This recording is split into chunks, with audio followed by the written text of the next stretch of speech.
Ok, gracias por acompañarnos hoy. Gracias a FGS Global por organizar este evento en este hermoso edificio. Así que comencemos. Por supuesto, el evento de hoy se trata sobre los aranceles y el comercio. Es el tema del momento. Todo el mundo está hablando de ello. Hay muchas áreas grises sobre las que la gente quiere saber más. Sé que no tenemos todas las respuestas, pero vamos a intentar responder algunas, ¿verdad? Entonces, en este panel comencemos conmigo. Soy el jefe del buró en Washington de la agencia EFE, la agencia de noticias en español más grande del mundo hispanohablante. Gracias, José, por invitarme y tenerme en este panel. Este es el tema que, por supuesto, nos interesa mucho. Tenemos aquí a José Parra. Puedes presentarte si quieres. Sure.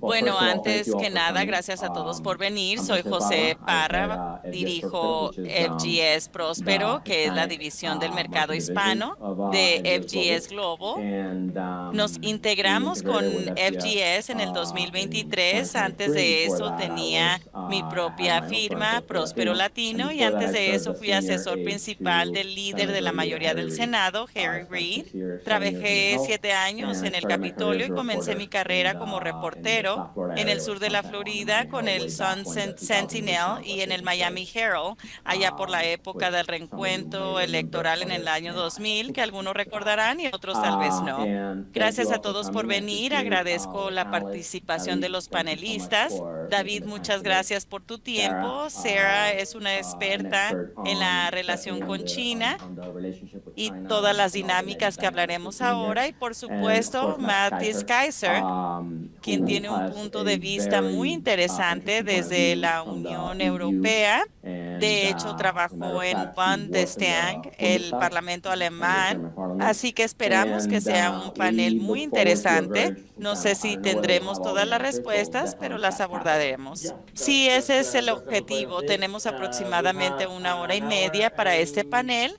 Y también tenemos algo de tiempo para preguntas y respuestas, así que encantados de que todos participen. Comencemos con Mates. ¿Podrías darnos una breve introducción sobre lo que haces y tu área de especialización? Sure, happy Claro, to. Yeah, con Matt gusto. Kaiser, Soy I'm partner Matis here in Kaiser, DC. soy socio de la I've been oficina with the de firm for FGS en 16 years Washington, now, D.C. Llevo 15 16 of that años out of en la Europe, empresa, with 15 de working ellos en in Europa. Comencé Frankfurt, in the trabajando en la Frankfurt oficina de office, Frankfurt working en on M&A fusiones y transactions and the adquisiciones, political transacciones y aspect viendo of el aspecto M&A. político de las Worked in mismas. Berlin for a Luego couple trabajé of un par years, de worked a años lot en on Berlín the en la intersección de la geopolitics, geopolítica, international las inversiones investment, policy internacionales y risks los that have riesgos increased políticos que han obviously over aumentado con time. el paso del Worked in tiempo. Brussels for También a couple of trabajé years un par before de that años en here in Bruselas desde el año Washington, D.C. I've pasado. worked Estoy en with our DC con global nuestros geopolitical equipos risk and globales de policy risk riesgo team geopolítico, to riesgo help político para clients, guiar a mainly los clientes corporates, but also principalmente institutional investors, corporativos, pero navigate también the inversores geopolitical institucionales landscape. a And navegar el of course, a panorama key part of that geopolítico y is por the supuesto un trade aspecto landscape that clave you're de seeing esto today. es analizar el panorama comercial del que hablaremos hoy. También tenemos a Sarah, nuestra insider en Washington, D.C. ¿Te podrías presentar? Yes, happy Claro, to. con Hi, gusto. everybody. Hola a I'm todos, Sarah soy Sarah Tricer. I'm a Tricer, soy managing director directora here general at de the FGS FGS en la Washington, oficina de D.C. office. Washington, I D.C. spent Trabajé about unos 13 13 years años en on el Capitol Capitolio Hill para los working for demócratas del Senators Senado y la Democrats Cámara de on foreign Representantes en policy and temas de national política security. exterior y seguridad I spent nacional. about Mis 3 últimos 3 años en el in the Senado los Senate working dediqué specifically on the específicamente al Senate panel de Foreign Comité Relations de Group Relaciones panel Exteriores on del East Senado Asia, sobre Asia which is a Oriental y el lot, Pacífico. focusing a Me he lot on the U.S. enfocado mucho relationship en with las China relaciones de Estados and Unidos con with China y la región del Pacífico Asiático. Encantada de estar aquí. Gracias. David, ¿te podías presentar? Yeah, Es un placer estar it's a aquí. pleasure to Gracias be a here. Thank todos you por all for venir coming as también. Soy well. abogado de una firma llamada I'm an Sandler, attorney with Travis a and firm called Rosenberg. Sandler Travis Nuestra and Rosenberg. especialidad y Our enfoque único specialty es and el sole comercio focus is internacional. Durante international los trade. primeros That's 10 all we años de mi do. And carrera me for the first especialicé en 10 years of my políticas y career, I cabildeo en specialized temas in relacionados policy con and el law issues comercio, así related to como en trade, legislación legislation vinculada al related to trade. comercio. En los So últimos for 10 years, años I also amplié mi shifted and enfoque managed para incluir the los operational aspectos legal operativos part in legales como el international movement movimiento of goods real de coming in and out and mercancías being que imported entran y and salen exported. y lo que esto So it's a representa pleasure to para el be here and look forward importador. to your Es un conversation. placer estar aquí. Gracias a todos. Como pueden ver, hay mucha experiencia concentrada aquí. Quería comenzar con la noticia del día. Se han anunciado que hay un marco de acuerdo entre China y Estados Unidos para un tratado comercial. Trump acaba de publicar en Truth Social que hay un arancel del 55% para China.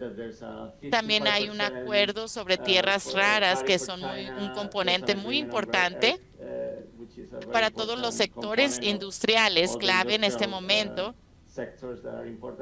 y que Estados Unidos solo tendría que pagar el 10%. Eso aún no está claro. Como mencioné, hay muchas áreas grises, mucha incertidumbre al respecto. Mathis, ¿podrías comentar sobre las relaciones multilaterales en el contexto de las conversaciones comerciales bilaterales en las que Trump está intentando llegar a 90 acuerdos comerciales en 90 días? Obviamente esto no va a suceder, así que como se verá afectado el riesgo geopolítico y el orden global. Claro, creo que lo positivo de la noticia del día es que han habido avances. Creo que esto es importante, sin embargo, sería prudente inyectar cierta cautela. Obviamente no tenemos muchos detalles, como ocurre con varios de los anuncios de las últimas semanas. No tenemos muchos detalles sobre las conversaciones comerciales en curso, así que recomendaría un poco de precaución. Trump publicó esta mañana diciendo, tenemos un acuerdo, pero al leer las declaraciones de China parece un marco impregnado de esperanza. Tenemos una base para futuras discusiones y con suerte hemos evitado la mayor crisis inmediata que mencionaste, es decir, las tierras raras y el suministro de los materiales. La parte interesante serían los controles de exportación, algo de gran interés del lado chino. Habrá que ver si hay algún cambio en el enfoque de Estados Unidos respecto a esto, pero eso, por supuesto, es solo la base inicial. Si leo entre las líneas, mi impresión es que esto se trata de un intento por inyectar confianza en la relación desconfiada que existe entre China y Estados Unidos. Creo que si ampliamos un poco la perspectiva, uno de los mayores problemas generales para la economía global es la falta de confianza y el nivel de incertidumbre al que se enfrentan los inversores y las empresas en estos momentos. Esto será clave en las próximas semanas y meses y todos estarán atentos a ello. Llegaremos a un punto en el que la incertidumbre se disipe un poco y tengamos algo de claridad, y luego está la pregunta más fundamental. Creo que ahora todos asumen que habrá más fricción y fragmentación en el futuro, es decir, todo indica que los niveles arancelarios no disminuirán de inmediato, probablemente aumentarán en comparación con los niveles que hemos visto en los últimos 30 años. Siempre tiendo a pensar con más amplitud y a largo plazo. Yo era niño cuando cayó el muro de Berlín en 1989. Vivía en Alemania Oriental, así que fui un beneficiario de la globalización que experimentamos desde entonces. El crecimiento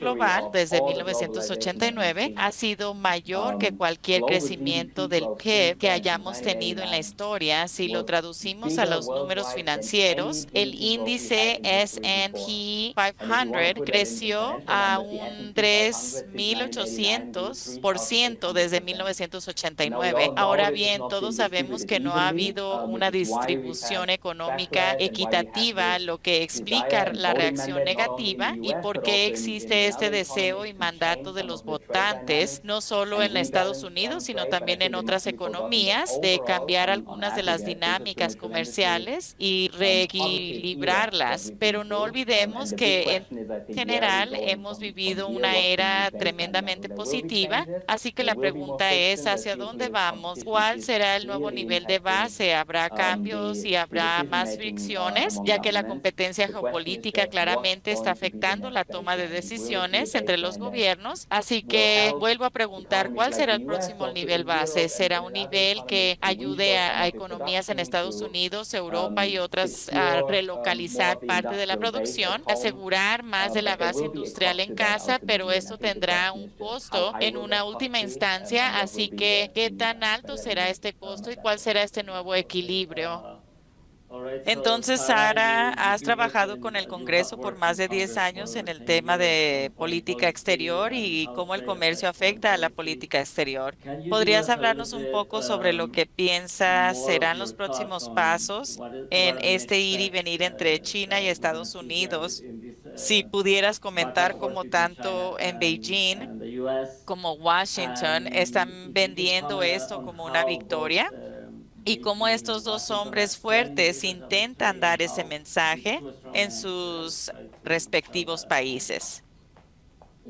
Sí, es una buena pregunta y es fundamental en Washington y en Estados Unidos. Se trata de la base política. En China tal vez sea la base del partido y otros actores, pero ¿cuál es el objetivo y cuál es el resultado de todo este proceso? Creo que ha sido un poco confuso y quizás estoy siendo algo generosa. Diferentes personas en la administración en diferentes momentos han utilizado los aranceles para diferentes propósitos y lo han presentado como si estuvieran logrando distintos objetivos, pero no se puede hacer todo a la vez. No puedes aumentar los aranceles y evitar que entren bienes mientras ayudas a las pequeñas empresas a satisfacer sus necesidades. Tampoco puedes usar los aranceles como herramienta de presión para lograr acuerdos comerciales y al mismo tiempo mantenerlos artificialmente altos. No puedes hacerlo todo a la vez. Lo que estoy observando ahora es donde se asentará la administración con respecto a la política. ¿Cuál es el objetivo final? Mi opinión es que Trump realmente considera que el marco actual del comercio es injusto para Estados Unidos y esa es la tesis subyacente que ha impulsado toda esta política comercial. No creo que esto vaya a cambiar. Quiere que los Estados Unidos recupere el control de su política comercial con el objetivo declarando de traer más manufacturas al país, ayudar a los trabajadores estadounidenses, a las empresas y a los agricultores. ¿Cómo tendrá la capacidad para implementarlo? Está por verse. Creo que necesita poder mostrar a su partido y a los votantes que fue victorioso y creo que vimos con este acuerdo con el Reino Unido. Muchos de los detalles aún no están claros.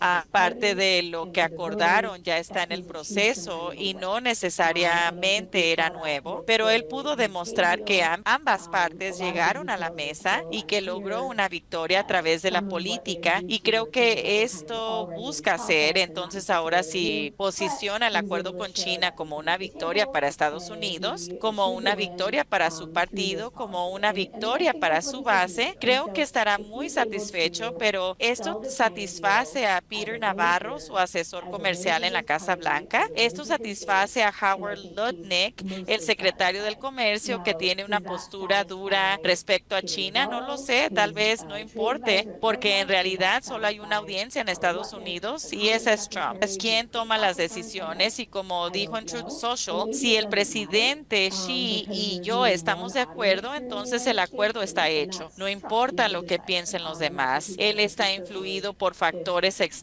como los del mercado de bonos, las encuestas públicas y probablemente en menor medida por el Congreso de Estados Unidos y sus miembros, pero sí influyen.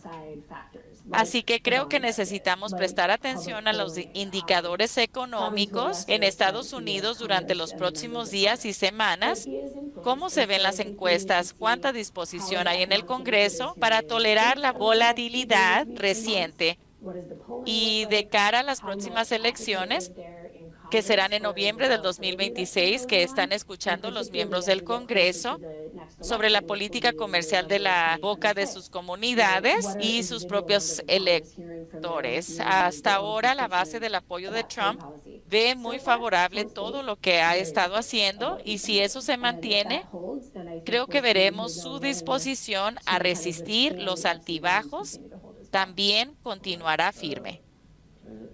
Muy bien, David. Hoy también escuchamos noticias de que la inflación no es tan grave como inicialmente pensábamos.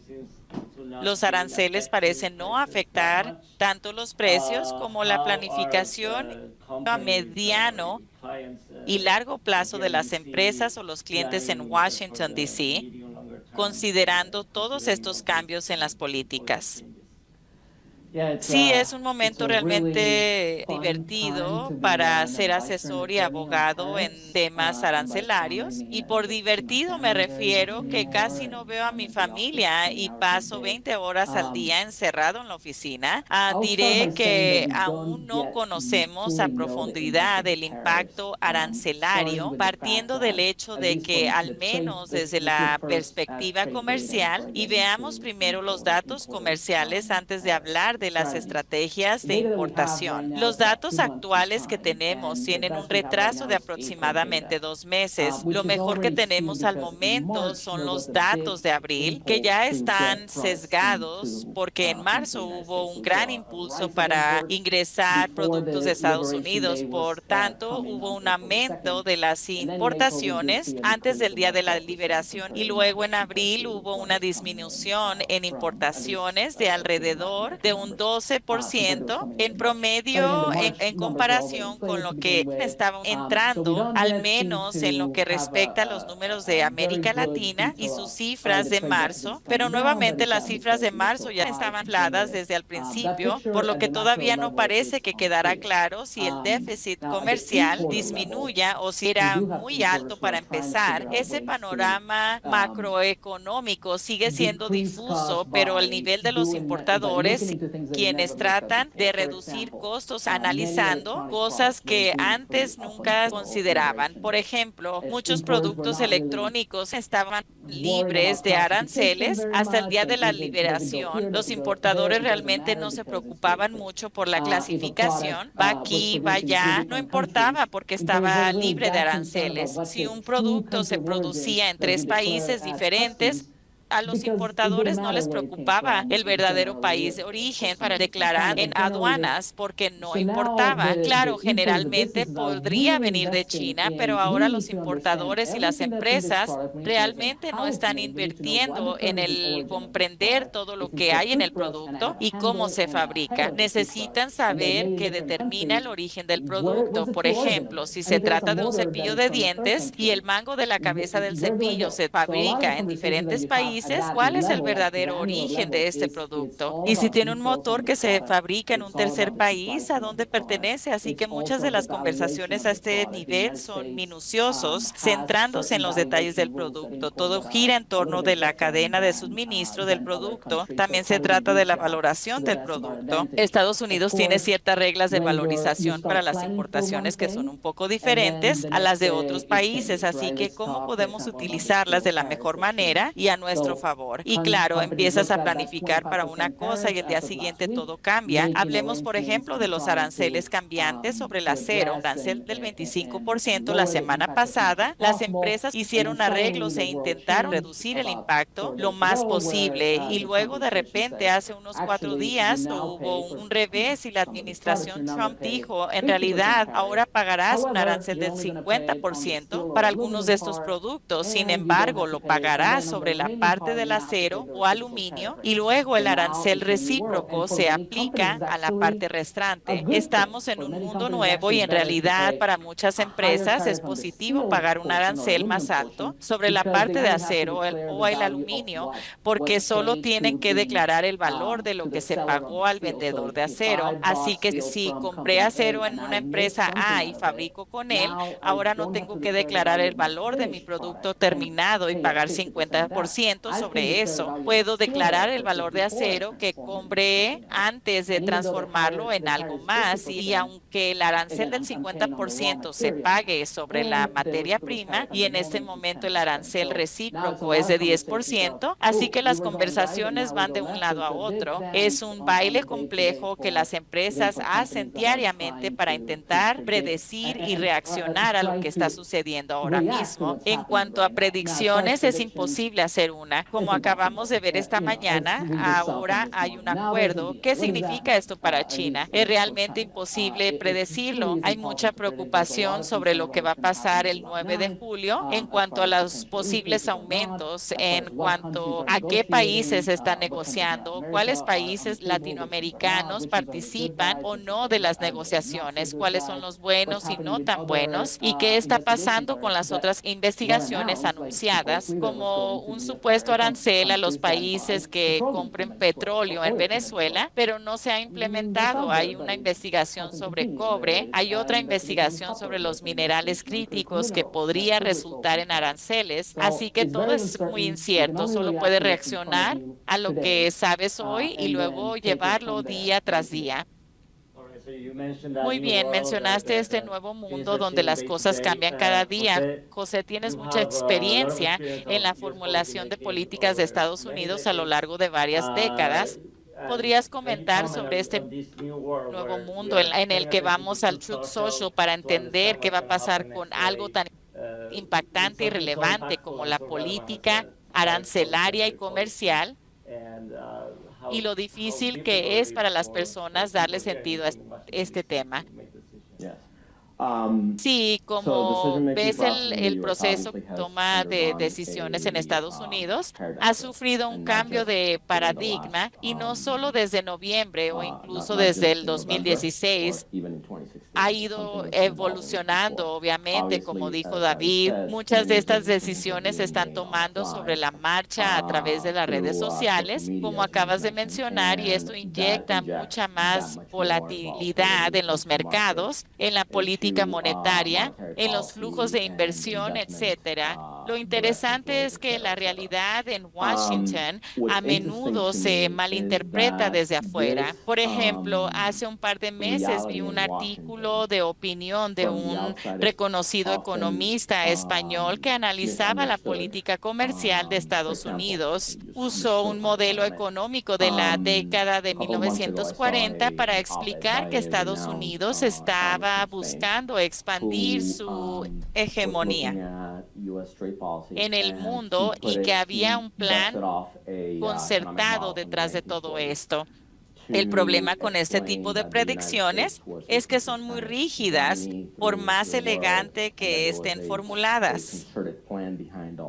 Esto había funcionado en 1944, cuando el mundo se reunió para Bretton Woods para diseñar la política monetaria y comercial, es decir, la arquitectura que eventualmente sostendría el mundo en el que vivimos hoy. Sin embargo, ahora hay muchos otros factores que no existían en aquel entonces. Por ejemplo, la base del Partido Republicano, como Sarah describió anteriormente, al igual que la base del Partido Demócrata, y es que hay un par de fenómenos que afectan la toma de decisiones debido a estas bases políticas. Uno de ellos es la práctica de gerrymandering. Algo que no he visto tanto en otros países es la práctica de redibujar los distritos electorales para concentrar a los votantes de este distrito, de modo que el funcionario electo de turno mantenga el poder. Ambos partidos son culpables de esto. Esta práctica también ha contribuido a la polarización, y esto influye en la formulación de políticas en Estados Unidos. El otro factor es la decisión de la Corte Suprema en el caso de Citizens United en el 2010, que básicamente permitió que las campañas políticas a lo largo del país pudieran recibir una avalancha de dinero, a menudo sin saber quién la dio. Esto polarizó aún más las cosas, y por supuesto no estoy diciendo que la polarización sea algo exclusivo de Estados Unidos. Obviamente lo hemos visto en otros lugares. En España recientemente hubo un gran enfrentamiento en los dos partidos principales, el PP y el PSOE. En Colombia, lamentablemente, hubo un intento de asesinato contra un candidato presidencial el fin de semana pasado, pero en Estados Unidos hay dinámicas especiales sociales que a menos de que las sigas y las entiendas son difíciles de explicar y mucho menos de predecir hacia dónde van esas cosas. Y al fin de cuentas lo que tenemos son publicaciones en redes sociales para intentar darle sentido a todo esto. Esto es obviamente muy complejo de alguna manera.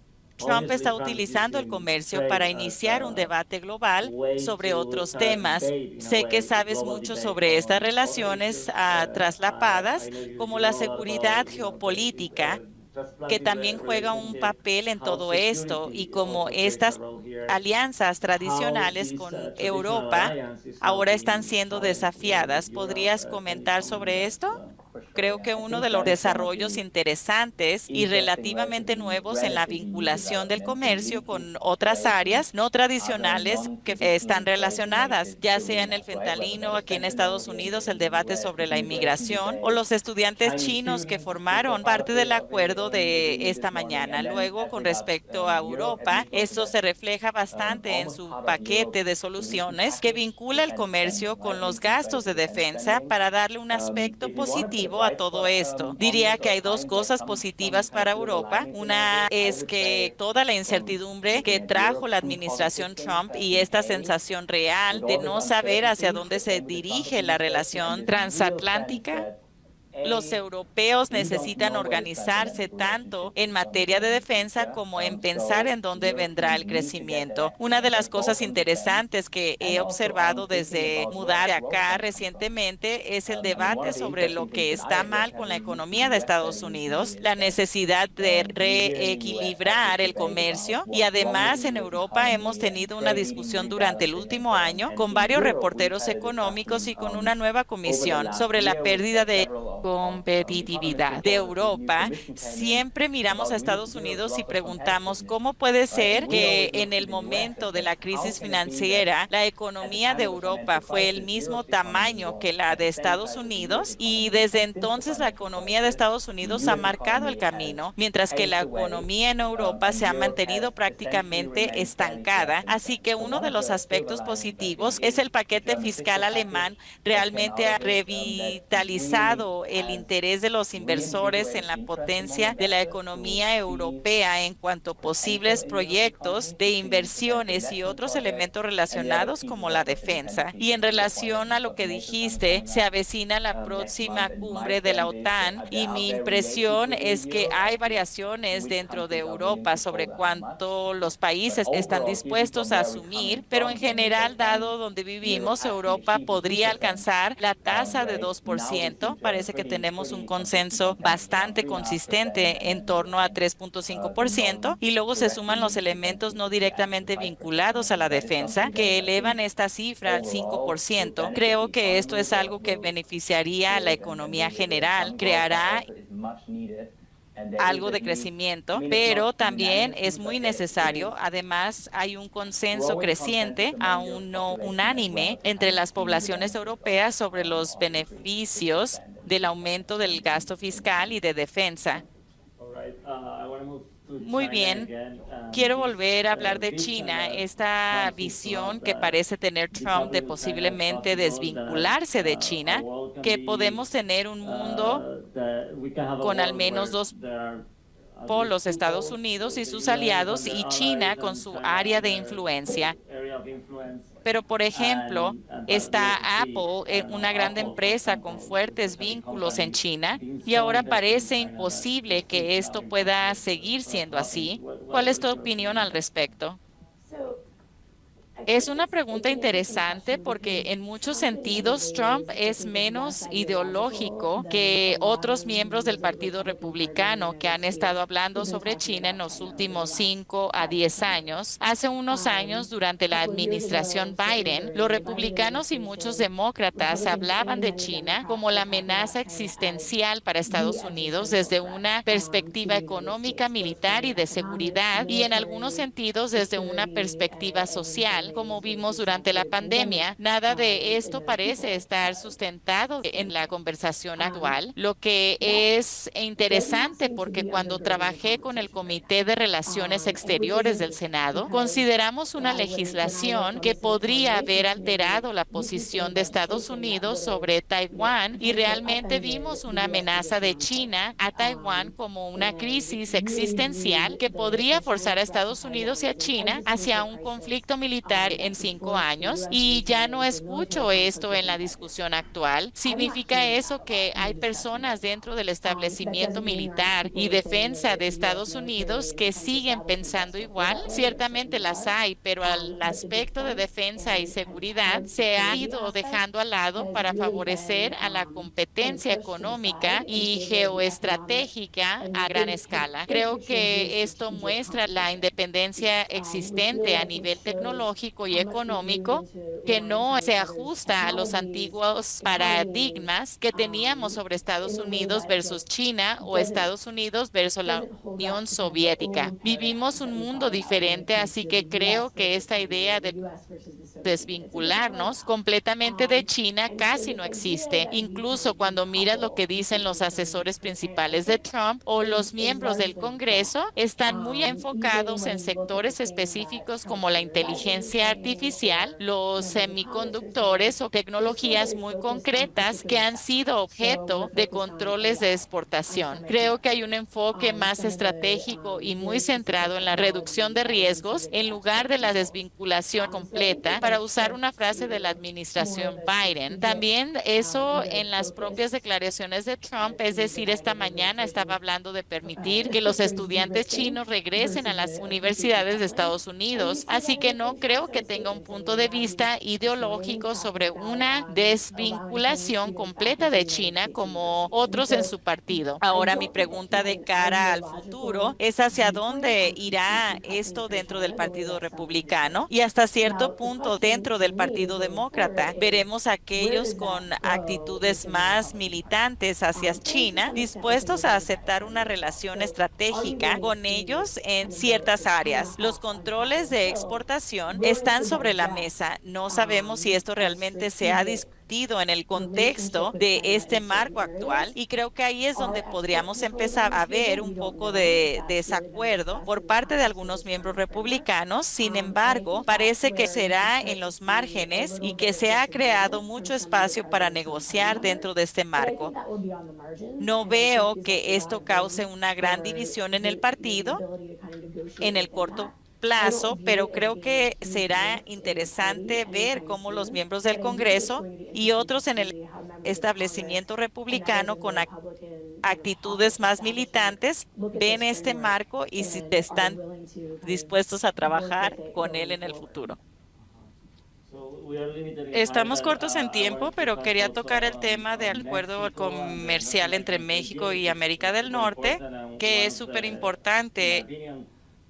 En mi opinión, es uno de los casos de éxito, tal vez además la Unión Europea, pero ¿cómo evolucionará esto? Por ejemplo, ¿cómo Claudia Sheinbaum maneja la relación con Trump, lo cual, en mi opinión, es muy interesante y estratégico?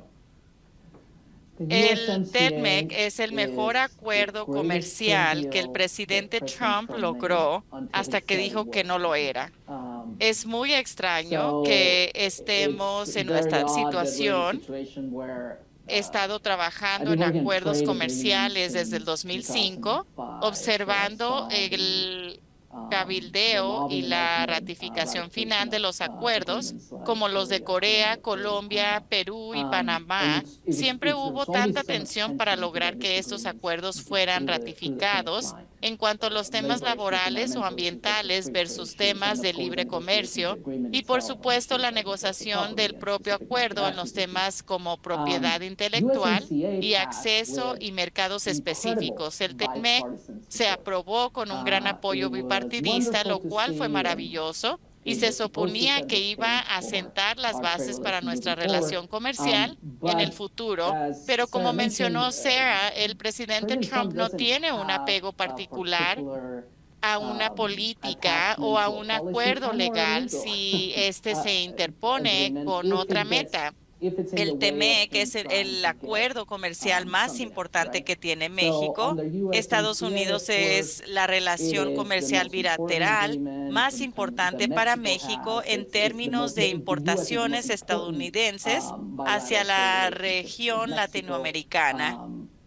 Lo que proviene de México representa aproximadamente el 75% de lo que llega de la América Latina y, por supuesto, todo está en gran medida integrado en TEMEC. Pero el presidente ha amenazado con retirarse de este acuerdo, como lo hizo con el NAFTA, si no obtiene ciertas concesiones. Creo que la presidenta mexicana lo maneja de manera magistral porque el presidente Trump siempre la pone a prueba, se quejará de algunas cosas y protestará por otras. Y normalmente prestarías mucha atención porque es el presidente de Estados Unidos, pero la preocupación dura un día y puedes salir adelante mientras puedas apaciguarlo o puedas ofrecerle algo para que pueda decir, sabes, había un problema y lo solucioné. Pasemos al siguiente tema. Él solo quiere poder vender la idea de que resuelve problemas. Creo que la reacción correcta de otros países es apalancarse con eso y ver qué pueden ofrecer. Puede que no parezca mucho, como aumentar la seguridad fronteriza, algo que se iba a hacer de todas maneras y que ya estaba acordado, pero ahora él puede vender esa idea de solución. Así que Sheinbaum ha logrado manejar esto. Es como tener hijos. Creo que a veces solo tienes que dejarlos resolver sus problemas y lidiar con ellos después. Hay muchas cosas en el TME que ahora están sujetas a los aranceles bajo otros rubros como los aranceles automotrices que están al 25% bajo la sección 232, así como las partes automotrices. Entonces, ¿cómo encaja esto con el acuerdo? Tienes un acuerdo comercial en el que se reducen los aranceles, el cual se supone que debe de ser revisado el próximo año, pero luego tiene todos estos otros aranceles que se le imponen al país debido a cuestiones como la seguridad nacional. En cuanto a los aranceles para México bajo las leyes de los poderes económicos para emergencias internacionales, AIPA. Si el producto cumple con los requisitos del TME, no tienen que pagar este arancel. Por supuesto, hay muchas empresas mexicanas, como mencioné antes, que no estaban realmente preocupadas por estos requisitos, pero ahora lo están porque posiblemente ya no cumplen con estos requisitos por X o Y razón. Entonces, nuevamente, ¿qué pasa con el TME? ¿Cómo se alinean esto con los otros aranceles que Trump tiene en vigor?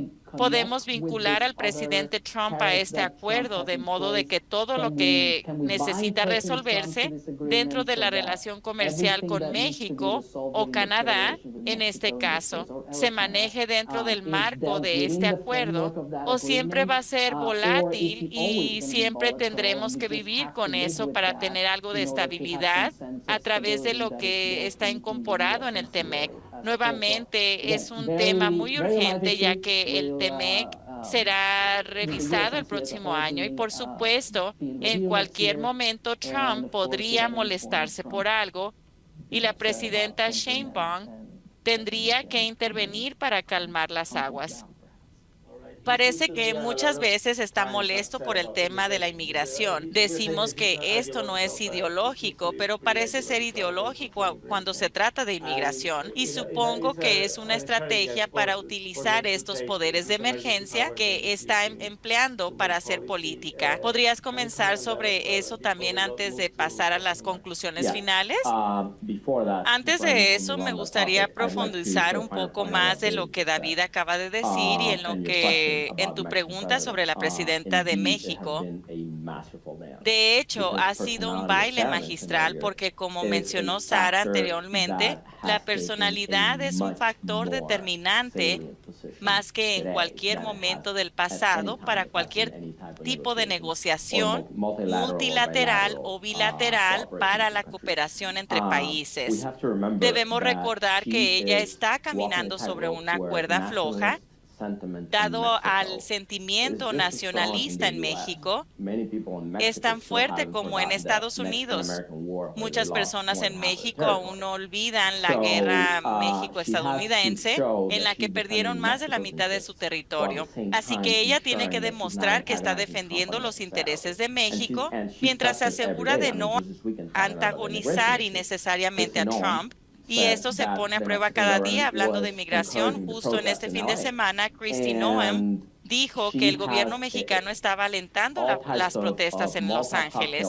Y perdón por el juego de palabras, pero le lanzan todo tipo de cócteles Molotov y no pierde el equilibrio. Creo que ella es muy buen ejemplo a observar y seguir para otros líderes en el mundo en negociaciones comerciales. Obviamente, México tiene el beneficio de estar tan cerca de Estados Unidos y de entender a Estados Unidos mucho mejor que otros países. Ahora, pasando a la pregunta sobre migración, también es un tema económico porque, como dijo Mattis, los beneficios económicos globales de los últimos 40 años no se han distribuido de manera equitativa o justa, dependiendo de cómo lo veas, entre las poblaciones de los países involucrados. Esto ha causado el malestar global que vemos hoy.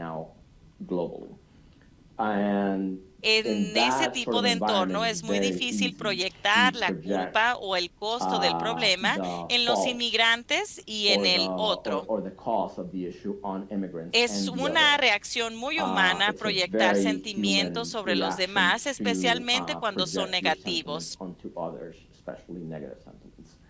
Pero curiosamente, Estados Unidos está en una posición donde existen esos sentimientos, pero también se debe considerar el papel clave que muchos inmigrantes desempeñan en la economía del país. Recuerdo un discurso que Jeremy Powell dio en el 2024, después de una de las reuniones sobre las tasas de interés, cuando dijo: no estoy haciendo una observación sobre la política migratoria. Sin embargo, en los últimos años, la inmigración realmente ha ayudado a enfriar las presiones inflacionarias en Estados Unidos. Hablemos de sectores como la construcción y la escasez de vivienda en Estados Unidos y su dependencia en la mano de obra inmigrante. Obviamente, la agricultura y la industria de la hospitalidad son clave en la Florida, donde vivo, y la mayoría de estos trabajos son ocupados por inmigrantes. Y hay muchas corporaciones en Estados Unidos hablando sobre esto.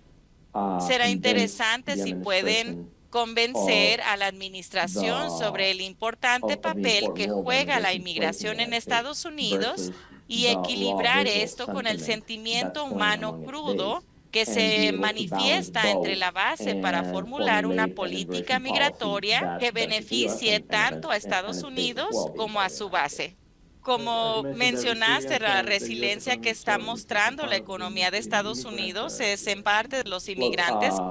Sin la inmigración, Estados Unidos estaría en la misma posición en la que se encuentra actualmente Europa Occidental, con bajas tasas de natalidad y temas como la viabilidad a largo plazo del seguro social, que sería mucho peor. Creo que probablemente se quedaría sin fondos, sin el apoyo económico que aportan los inmigrantes. Mantener niveles moderados de inmigración ayuda a extender el horizonte temporal del seguro social antes de que alcance el punto en el que comience a quedarse sin dinero, por lo que es extremadamente importante para la red del bienestar social.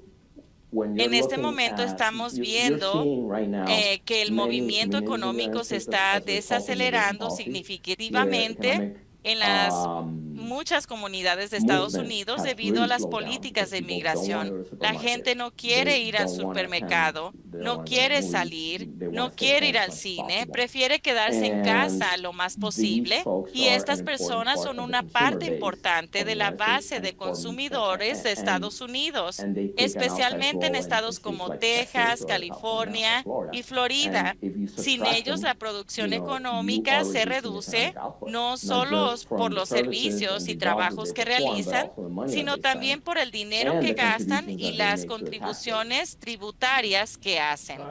Quiero abrir el espacio para preguntas, pero antes, si quieren dar comentarios finales o mencionar algo que no hayamos hablado y sobre lo que quieren opinar. Retomaré lo que decía José. Creo que desde una perspectiva externa, a veces puede ser difícil entender las dinámicas políticas internas de Estados Unidos porque son complejas. Tenemos un sistema de votación peculiar y cosas han cambiado mucho. Entonces es importante quienes quieran intentar entender lo que sucede aquí, es que entiendan que su base lo apoya. La base de Trump está con él.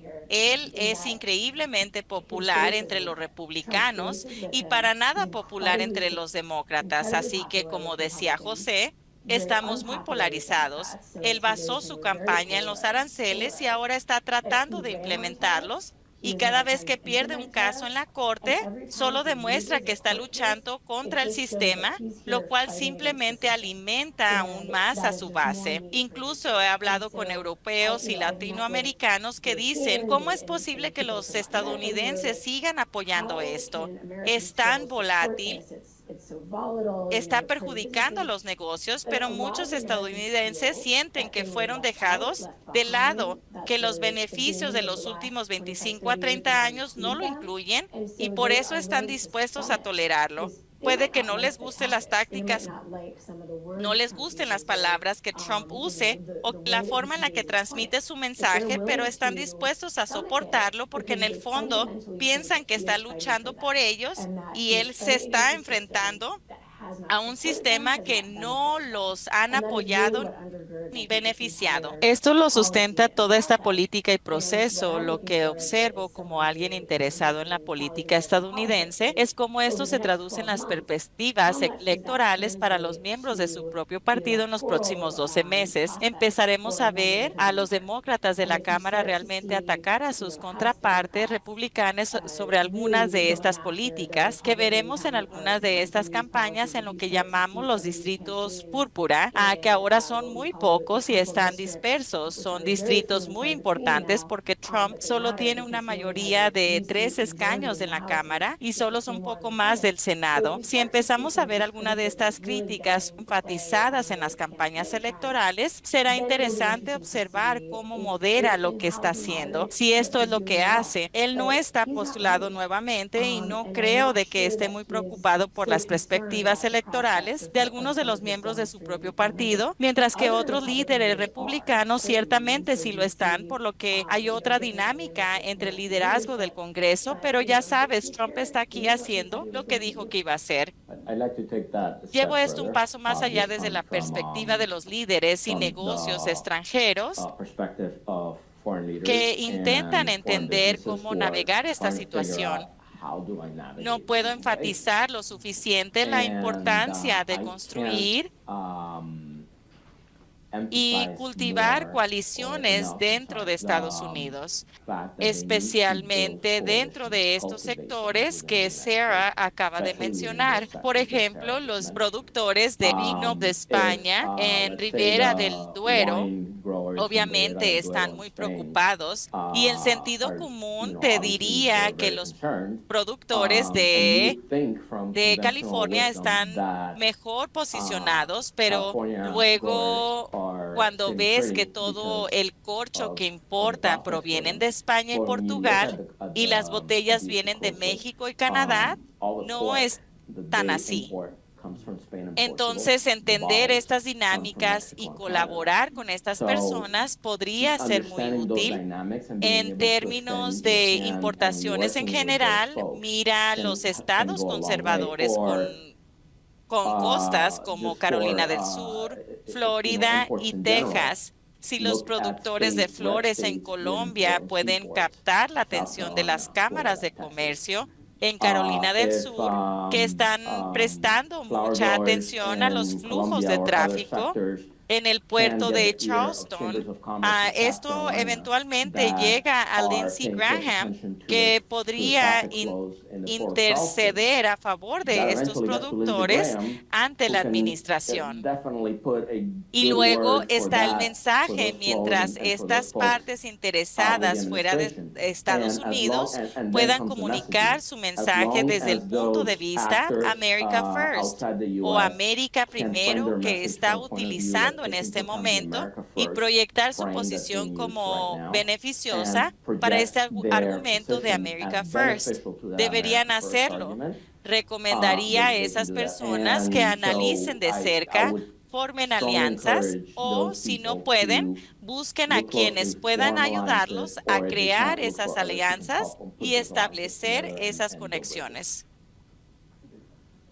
Una predicción que tengo es que no habrá un producto libre de aranceles en Estados Unidos en los próximos años. Esto podría sonar un poco atrevido, pero creo que el arancel recíproco del 10% llegó para quedarse durante el resto de la administración de Trump. Este arancel se basa en una ley que está siendo impugnado en los tribunales, pero justo ayer los tribunales permitieron que los aranceles se mantuvieran mientras continúa esa impugnación. Sin embargo, no me preocuparía demasiado por la posibilidad de que esa ley sea anulada o que la acción utilizada sea revocada, ya que probablemente no pasará, y aun si llegara a suceder, el presidente tomará otra acción en su lugar a través de una orden ejecutiva o incluso, si necesita, recurrir al Congreso. En este momento tiene la mayoría y puede justificarlo. Por ejemplo, espero que si la ley de IPA es anulada,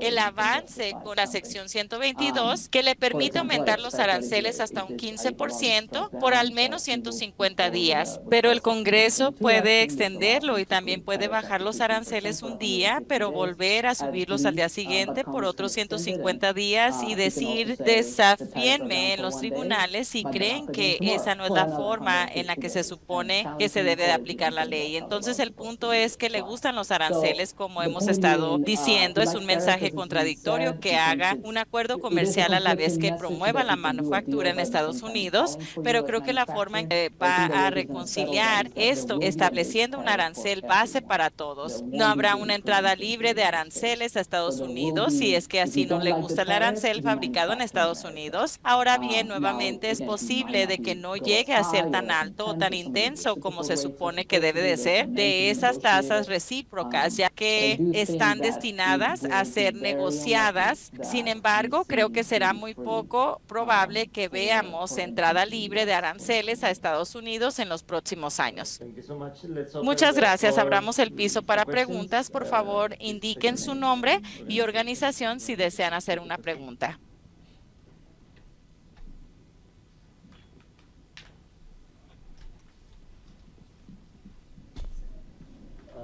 Tenemos un micrófono.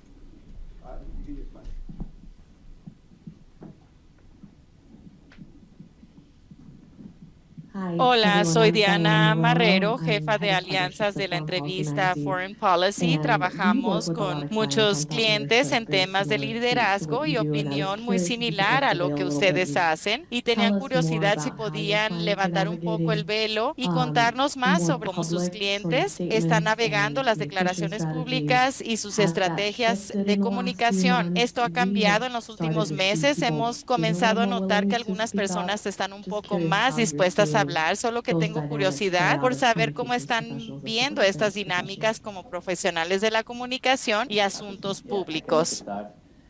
Sí, puedo empezar. Diría que ha sido variado. Por un lado, la relevancia solo ha aumentado. Cada empresa principal con intereses está analizando muy cuidadosamente cómo impactar lo que está sucediendo.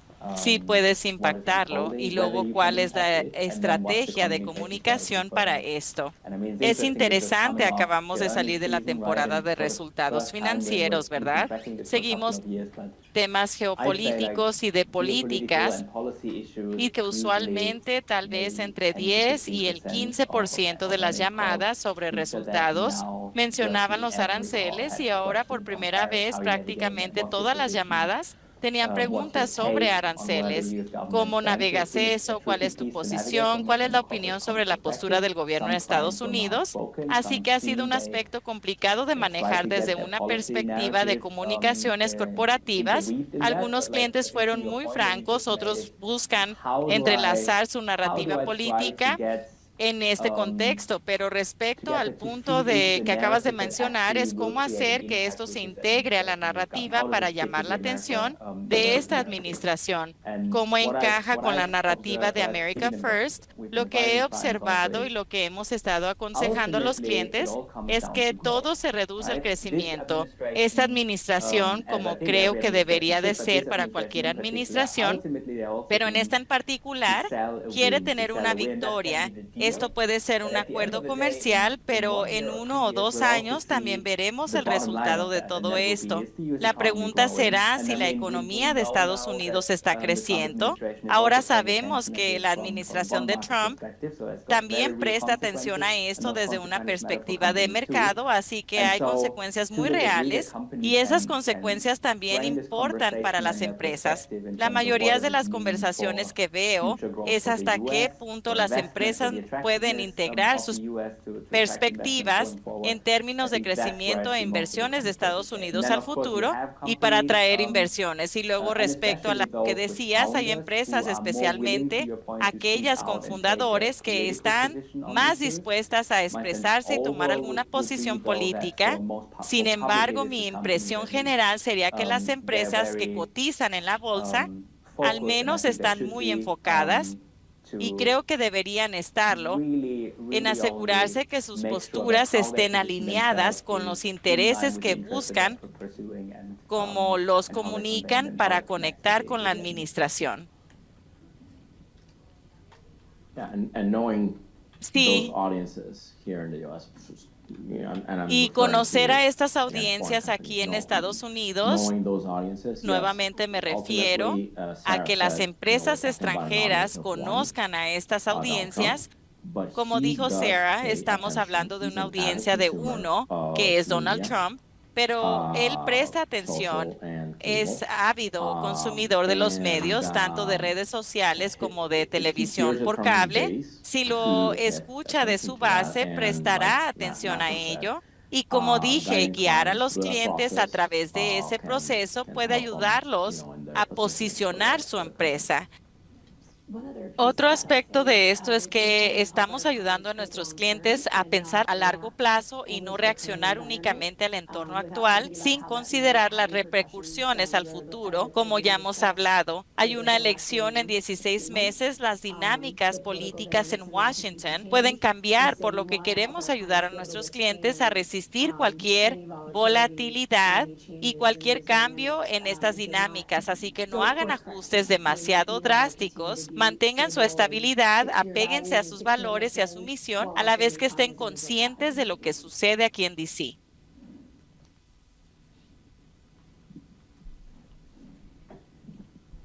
Buenos días. Déjame presentarte, Frank Mora, ex embajador de Estados Unidos en la OEA. Gracias, José. Estoy experimentando un poco de disonancia cognitiva. Con suerte lo podría resolver. Por un lado, todos han hablado sobre la incertidumbre, la volatilidad y la improvisación.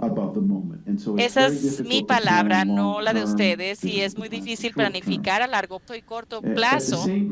Al mismo tiempo, no se ha hablado sobre el presupuesto ante el Congreso y lo que el Senado está considerando, entre otras cosas, que sería aumentar el déficit. Esto asusta al mercado y genera incertidumbre sobre el mercado de bonos.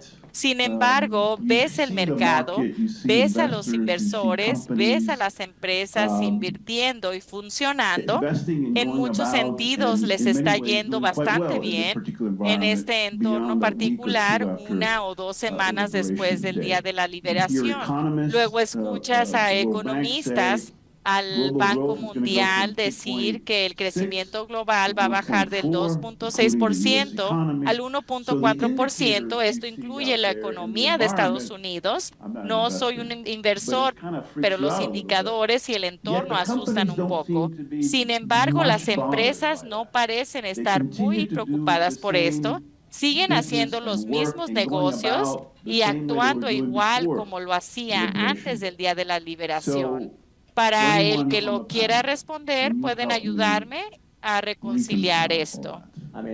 Creo que sí les importa, simplemente podrían no mostrarlo, como mencionó Diana antes, tan públicamente como lo habrían hecho en el pasado, pero en el día de la liberación, Trump hizo comentarios de que estaba escuchando nerviosismo de los inversores en bonos.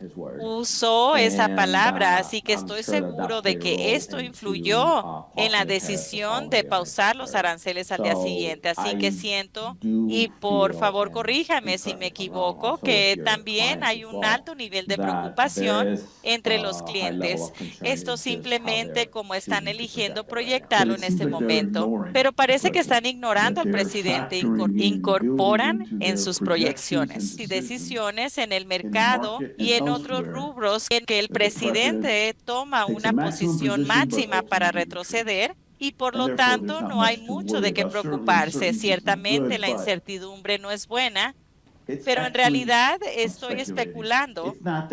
¿Estoy en lo correcto? Nuevamente, ¿cómo reconcilian todo esto?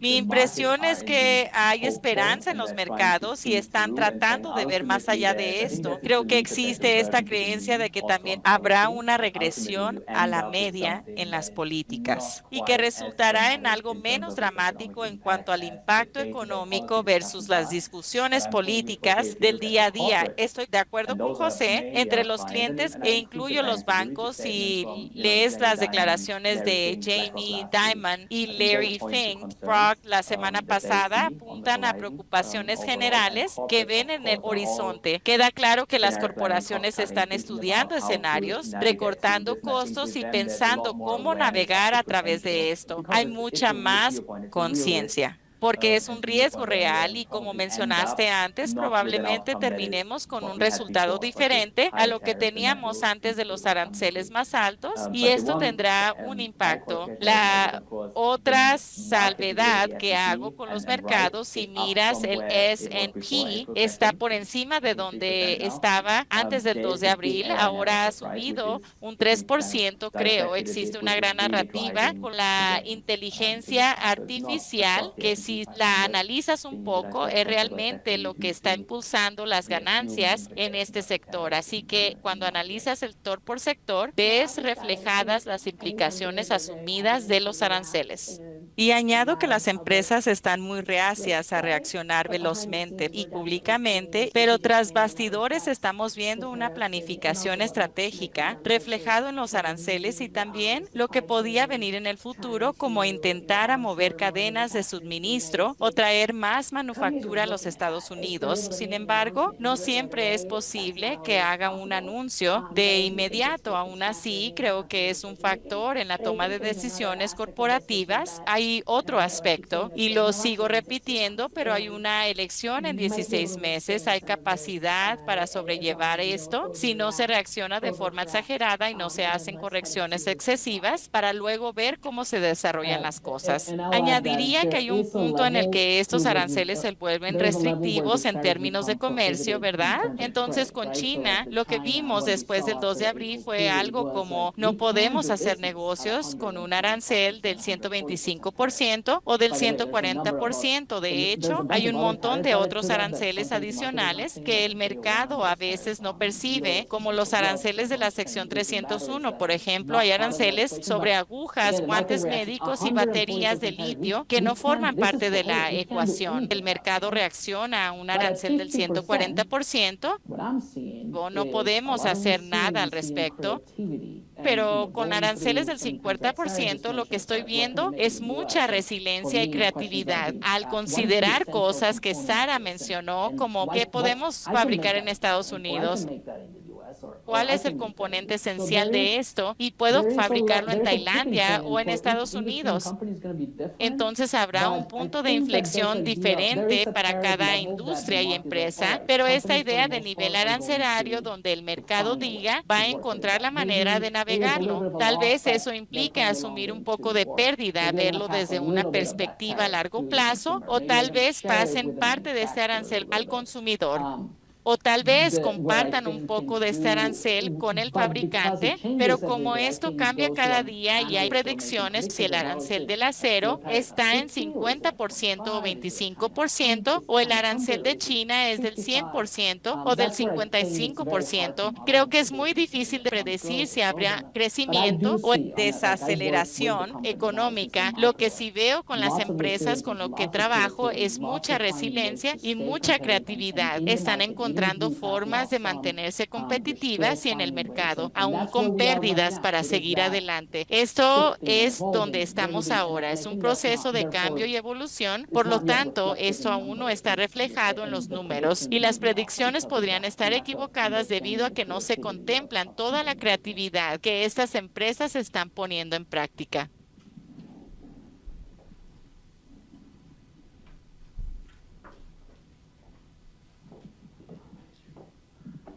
Hola, soy Chris Vázquez, periodista independiente para la BBC. Quería preguntarle sobre los comentarios de Elon Musk. Hace 5 días pronosticó una recesión en la segunda mitad del año. Él tiene mucha información que quizá nosotros no tenemos debido a Doge. ¿Comparten ese pronóstico? Él tuiteó de que lamenta mucho de lo que dijo, yo no. Eso depende de qué productos estemos analizando. Específicamente, depende de cuánto margen haya para los cambios. Y repetiré lo que dije hace un momento. Algunas empresas y algunos productos aún tienen mucho margen para ser creativos y encontrar una forma de navegar esto al menos de reducir el impacto a absorber parte del arancel.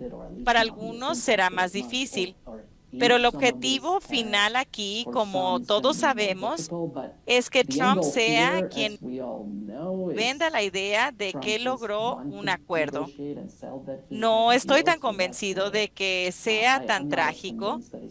Será trágico para algunos, pero creo que para la economía en general, mientras haya negociación, mientras estemos declarando esto, no será tan catastrófico como pensamos si mantenemos los aranceles al nivel actual. Desde mi perspectiva, yo no soy un experto en inversiones, pero seguro estoy viendo las mismas fuentes que ustedes. Hace unos meses, JP Morgan estimaba la probabilidad de recesión estaba por encima del 50%. Todas las instituciones están pronosticando una contracción económica en diferentes niveles y esto está reflejando el cambio de mensaje de la administración Trump. Pasamos de escuchar un mensaje de auge económico a uno que vendrán tiempos difíciles. Ya sabes, los comentarios del presidente Trump sobre cómo una niña no necesita 50 muñecas y puede arreglárselas con 2 o 5, o lo que dijo sobre los lápices. Así que la pregunta es, ¿qué tan profunda será la desaceleración? No si va a ocurrir. Hay otros indicadores, por ejemplo, en Florida, de donde soy, los precios de las viviendas empiezan a caer y la economía de Estados Unidos se contrajo en el primer trimestre. Entonces, si tenemos una situación similar en el segundo trimestre, esto por definición sería una recesión. Así que creo que se trata de cuál será el nivel de desaceleración, no de que si pasará o no. ¿Habrá un repunte en algún momento? Probablemente sí, pero primero las cosas se van a desacelerar un poco más.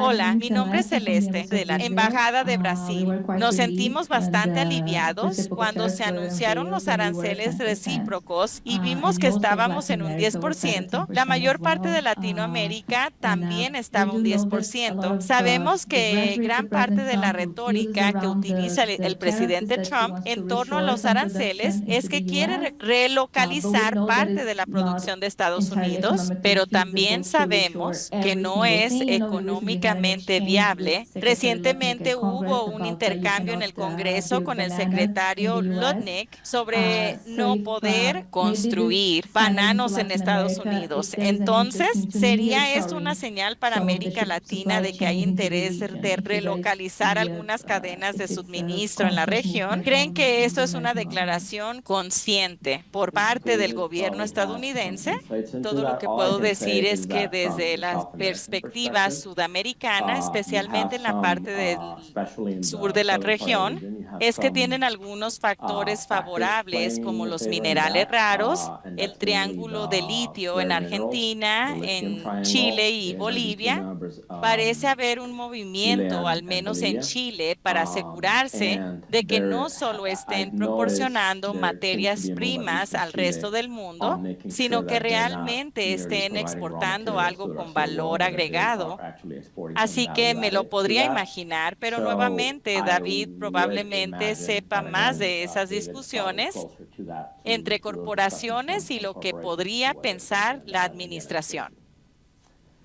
Esto es solo una opinión personal. No creo que haya espacio en la política de America First para la relocalización, es decir, America First, America Second and America Third. Y eso no es el continente. Eso significa únicamente Estados Unidos de América. Así que no pensaría que Estados Unidos de alguna manera va a ser más indulgente o a inclinarse hacia América Latina o a Brasil como un amigo, lo cual estratégicamente tendría sentido en términos de querer contrarrestar a China. De hecho, creo que el presidente dijo hace unas semanas, en realidad no quiero fabricar camisas y calcetines en Estados Unidos. Entonces está Haití, hay otros países en Latinoamérica como Nicaragua que pueden fabricar estas camisas, ¿verdad? Así que ha habido un poco de eso, pero no creo que el llamado nearshoring o friendshoring, que era algo de lo que hablábamos hace un par de años, sea parte del vocabulario de esta administración. Es America First, y si resulta que estás haciendo algo bueno para Estados Unidos, está bien. No importa si lo haces en Tailandia, Letonia o en Brasil. Ellos verán si es bueno para Estados Unidos y hablemos de esto en términos de cómo comunicar estos mensajes. ¿Cómo los comunicas? Entonces podría ser un tema de Brasil, pero tienes que verlo como un tema de Estados Unidos. Correcto, creo que esta es una cuestión de cómo se comunica. Mientras que puedas asegurarte de que se integre a esta perspectiva de America First, tienes una buena posibilidad de estas políticas se implementen. De lo contrario, si se percibe como un juego de suma cero entre la base, entonces probablemente no. Creo que China es un factor importante en algunas de estas discusiones. Lo vimos con las tierras raras y los minerales críticos, y en la medida en que los países puedan posicionarse como una mejor alternativa a China en términos de cadena de suministro y manufacturas, hay ciertos puntos de entrada, porque todavía existe el deseo de mover las cosas fuera de China. Y como dijo David, no necesariamente estamos usando los términos de nearshoring o friendshoring. Y también como la iniciativa de la Franja y la Ruta y otros temas similares influyen en el cálculo de si Estados Unidos quiere que China expanda su presencia en América Latina y otras partes del mundo. Absolutamente creo que esa es la política oficial de Estados Unidos. Si miras algunas de las decisiones que ha tomado esta administración, es un poco contradictorio, particularmente lo que respecta a recortar USAID y la asistencia extranjera, así como parte de nuestro poder blando en la región. La posición sigue siendo que no quieren ceder el hemisferio a China. Si sus políticas ponen esto en práctica o no, está abierto a debate. Sí lo vimos con Panamá, como hemos discutido anteriormente. Es decir, intentar presionar a Panamá sobre el funcionamiento del Canal de Panamá y su salida de la iniciativa de la Franja y la Ruta es un ejemplo. Fue un momento muy específico, con mucha presión pública y atención mediática. No estoy seguro de que las políticas hacia la región hayan continuado en esa dirección de manera sistemática, pero obviamente el secretario Rubio está extremadamente familiarizado con la región. También ha sido muy activo en temas relacionados con China y es algo en lo que él tiene mucha experiencia, así que esperaría que siga enfocándose en ello. Sin embargo, creo que como todo, esto encaja en las negociaciones generales sobre aranceles y es algo en que todavía está un poco en el aire. Sin embargo, esperaría ver mucha más actividad en este frente. ¿Cómo podría el posible cambio de la Cámara de Representantes afectar o influir en esta conversación? ¿Qué consejo pueden darles a los líderes y partes interesados sobre cómo navegar este escenario político potencialmente diferente?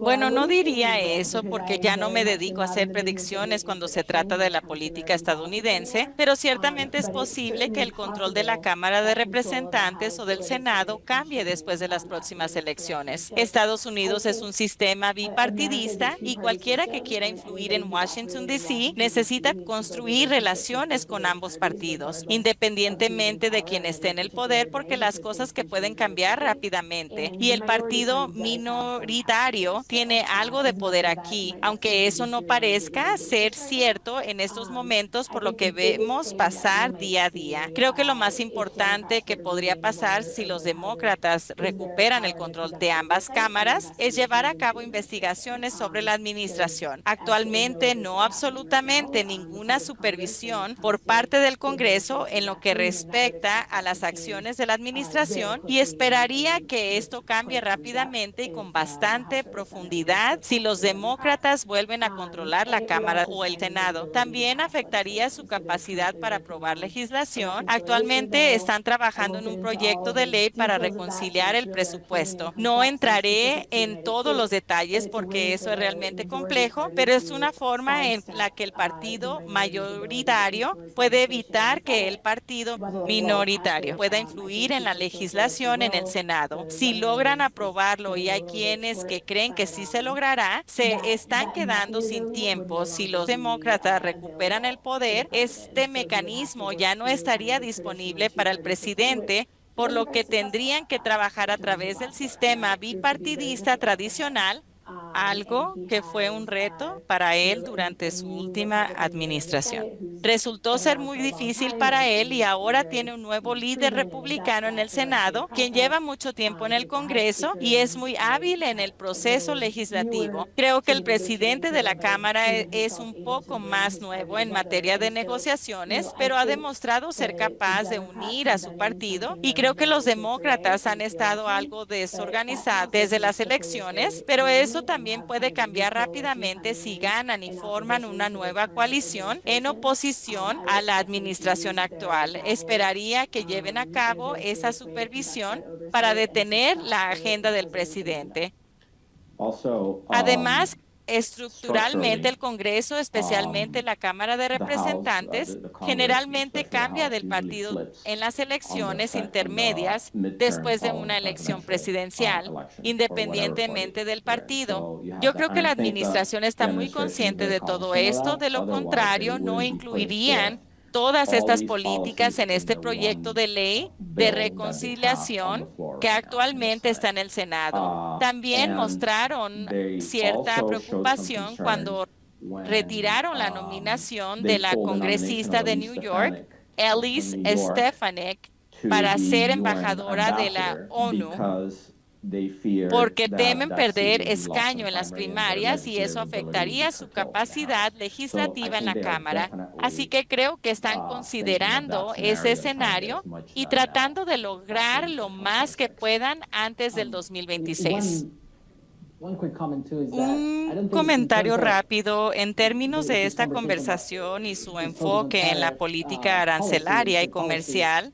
Recordemos que hasta cierto punto el presidente Trump ha adaptado parte del mensaje del Partido Demócrata sobre el comercio, de que esto debe de ser justo y centrado en los trabajadores. Y vimos con la administración Biden cuando no cambiaron ninguno de los aranceles que estaban vigentes contra China. Entonces, en términos de que la Cámara o el Senado cambien de liderazgo de partido, ¿qué significa esto para la política comercial? Estoy de acuerdo con Sarah, habrá más supervisión, quizá pueda usar ciertas leyes para declarar emergencias, pero creo que el sentimiento de que Estados Unidos debería de ser proteccionista hasta cierto punto en términos de cómo los aranceles beneficien a los trabajadores para reconfigurar la economía o por la falta de igualdad.